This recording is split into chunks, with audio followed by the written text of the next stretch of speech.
Well, hello. Hello. So I'm very honored and humbled to be asked. When Derek came to talk to me, I was like, of course, yes, I will come and speak. I'm sorry, I'm gonna put this down if that's okay. So my name is Mauricio Vasquez. The piece of paper is just to keep me on track, right? Because I don't want to talk too long. All right. My name is Mauricio Vasquez. My dad is Agustin Vasquez. My mom, Maria. I'm first generation born in the United States. My dad's a pastor. My mom's a music minister in a little church in Pampa. We're from Pampa, okay? I wanted to just talk about prayer. I know the First Lady mentioned it earlier about prayer in reference to the military, okay? So I will start off. I was gonna hold this to the end, but because you mentioned it earlier, I thought it was prudent to mention this quote that I found, okay? It says, I look upon the spiritual life of a soldier as even more important as his physical equipment. The soldier's heart, the soldier's spirit, and the soldier's soul are everything, okay? Unless the soldier's soul sustains him, he cannot be relied upon. He will fail himself, his commander, his country, in the end. And where do we get that from? Prayer, right? It is our prayer, our parents' prayer, our spouse's prayer, and the congregation's prayer, right? That sustains us as we move into battle or whatever situation that we fall into, right? A little about myself. So I was a wild child growing up to my parents, right? I was pretty wild. I would like to call it exciting, but my parents said no. So after years and years, of course, I was a young kid, and my mom praying. My dad moved from El Paso. He didn't want us to grow up in the gangs and stuff like that. So he wanted to raise good men, me and my brother. And my mom's prayers, of course. After the second time that I was arrested, and I was in the courtroom, and the judge saw my mother crying and praying, he yelled at me.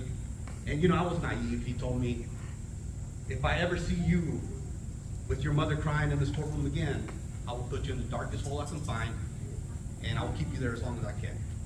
So that put the fear of God in me, right? He told me I had to make straight A's. I was in high school at the time. I had to make straight A's. I had to join an extracurricular activity, and I had to do a year of community service. Once that's all complete, I had to either be in college or join the military, okay? So I met all those requirements. Here I am. I'm sitting in front of my parents' house. I was working on my car at the time, and I was like, what am I going to do, right? Here I am, a little wild kid. But I was brought up in the church, and I knew that the answer is in prayer, right? Answer is always in prayer, right? It doesn't matter who you are, pray, the answer will come, okay? So there I am working on my vehicle, and I'm thinking, I'm like, what am I going to do? What am I going to do, right? I can't go to jail. I don't want to live in the streets. I got to figure something out. My parents can't afford college, and I sure can't afford it either. So what am I going to do? Just in that moment, as I'm praying to God, I hear somebody say, excuse me. I look up, and guess who it was? It was a recruiter. And I was like, really? Really? That quick, right? That is such a quick answer, right? Yeah. So, I immediately was like, okay, all right. I didn't even let him speak. I said, I still remember his name, Sergeant First Class Trooper. I said, I tell you what, before you say anything, when do I go test? He goes, are you serious? I said, yes. When do I go test? Just tell me when to show up. He goes, I can test you tomorrow. I said, I won't be there. What time? So he tells me, I think it was like 9 or 10 in the morning. I said, all right. So I came to Amarillo. I tested at the med center. But right after he left, I remember looking up. I said, okay, this is what you want from me. Show me a sign. I don't want to just pass the test. I want to excel at the test. So sure enough, I excelled at the test. I think a month later, I joined the Army, and I was gone. Went to basic training. The reason why I said MOS is dependent because in the Army we have what's called one station unit training when you do your MOS or your basic training and your MOS combined, which is what I got, 19 weeks. Part of that was because we got hit by a tornado and we had to do a lot of neighborhood cleanup, right? Immediately after that, I got sent to Korea. Okay, so I spent a year in Korea, went to Fort Polk and so on.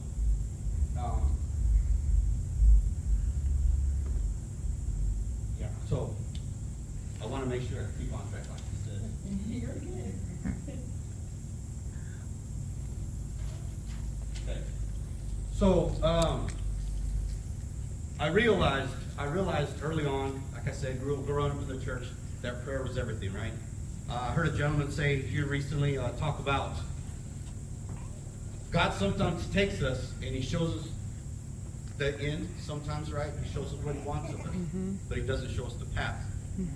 Why? Well, the easy answer is, or the answer I believe is, because that path sometimes is scary. Some of the stuff that we go through, and the military personnel is included, right? Sometimes you don't want to go down that road, because that road is pretty scary. It's pretty dark. You know, you're going to make mistakes along the way. But I've learned over the years that, and I still struggle with it, that if I make my plan God's plan, not God's plan my plan, that it seems to work better. That the waters seem to be not as wild, and I have the wind to my back when I try to do that. Do I still struggle with that mentality? I do. But that's my effort, right? So, here I am. I am going on my, I think in June is my 30th year. Wow. I've done 6 years active duty, and then now the rest of it I've been in the Army Reserves. I currently serve as the first sergeant for the headquarters company for the 301st Maneuver Enhanced Brigade in Seattle, Washington. Well, Joint Base Lewis McCord near Seattle, Washington. As a matter of fact, I fly out on Wednesday again. It'll be 30 years in June. And once again, I am now being looked at for my last promotion, because you can't promote any higher than a sergeant major. So,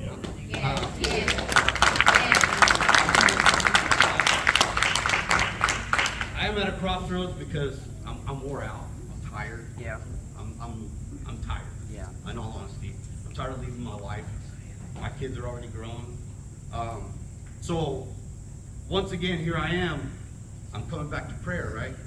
So, what do you want me to do? Do you want me to continue? Do you want me to stop?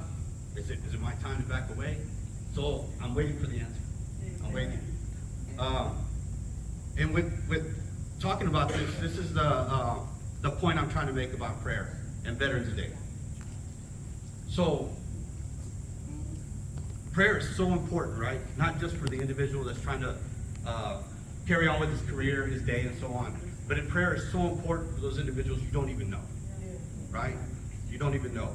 I am a strong believer that Veterans Day is the answer to a lot of prayers, right? You know, as soldiers went off to battle, there was somebody at home praying, crying, hey, bring him back. Yes. Amen. I know my mom did it a lot. Okay. When I was in Korea, I went to Haiti, Kosovo, Bosnia, Middle East. I just came back in 2019, and then my wife as well. You know, when I talked to her on the phone, thank God, modern technology, I could talk to her a little more than I could the first deployment that I was gone after we were married. You know, so I could see her face. So thank God for that, right? But Veterans Day is, to me, an example of the answer of those individuals praying for their loved one to come home. Yes, amen. Okay? So I ask this of you, or I challenge you, if you will, that on Veterans Day, take a moment. Amen. Think about that veteran, whether you know him or you don't. He may be, unfortunately, maybe some of them may be on the corner of the street, right? Part of your congregation, so on. And you know, pray for them. Pray for the families that are left behind. But especially pray for those ones that are still fighting a battle inside of themselves, right? Amen. Whether it be an addiction, whether it be just came back a little broken. Because God can heal everything, right? So pray for those individuals. That's really all I really have. I appreciate this opportunity.